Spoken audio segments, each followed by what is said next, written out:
Sekarang saya akan melakukan pemeriksaan leopard pada ibu hamil, dan sebelum itu kita posisikan posisi ibu yaitu semi roller dan mengangkat menekuk sedikit lutut ibu.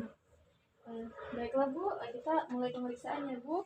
Baik, boleh angkat lakukan sedikit lututnya Bu. Iya. Nah, setelah itu kita lakukan palpasi pada perut ibu dari mulai bawah sampai ke atas sampai menemukan tinggi fundus uteri ibu. Permisi ya Bu, kita seperti ini dari mulai bawah ke atas sampai kita menemukan tinggi fundus uteri.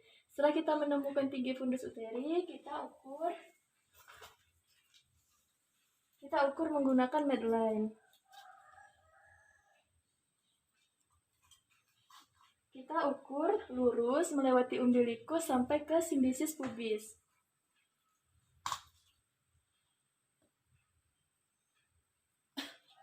Nah, sekarang kita lihat hasil berapa sentimeter tinggi fundus ibu.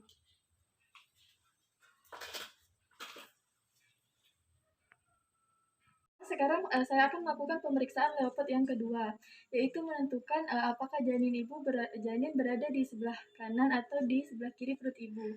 Yaitu dengan cara kita mempalpasikan bagian sebelah kiri dan yang tangan satunya lagi itu menahan seperti ini. Kita rasakan. Setelah itu kita lakukan lagi pada yang sebelahnya lagi.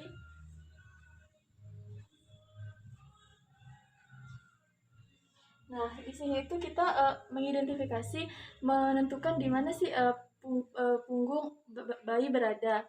Dan punggung ini biasanya dia apabila terasa keras dan panjang, itu berarti adalah punggung bayi.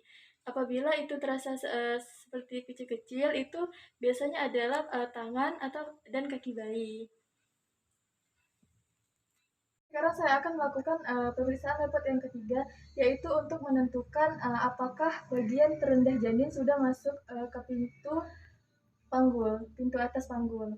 Baiklah, yaitu dengan cara kita lakukan seperti ini dari mulai ujung ke ujung, lalu kita gerakan seperti ini, dan kita identifikasikan apabila bagian yang lebih melenting, lebih bulat dan lebih keras, itu adalah bagian kepala bayi.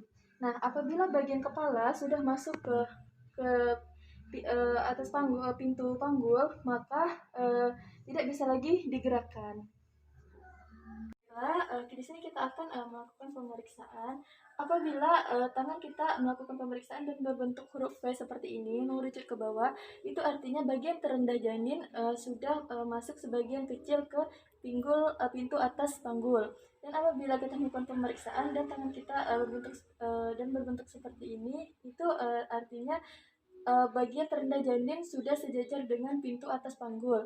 Dan apabila kita pemeriksaan sudah membuka seperti ini, itu tandanya bahwa bagian terendah janin sudah masuk sebagian besar ke pintu atas panggul. Nah, sekarang saya akan mengidentifikasi denyut jantung janin atau DDJ.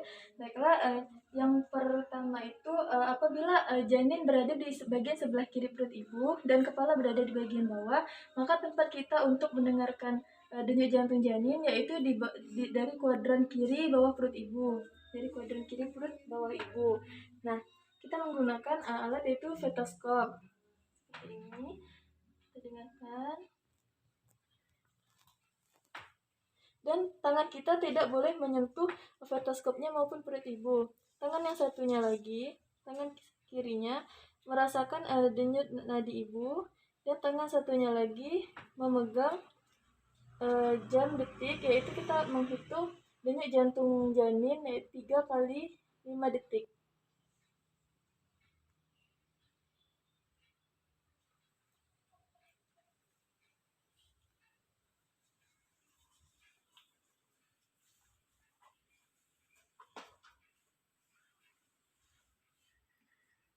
Setelah kita melakukan tindakan, kita rapikan klien dan kita atur posisi klien seperti semula dan kita jaga privasi klien, lalu kita dokumentasikan di catatan keperawatan hasil tindakan yang telah kita lakukan.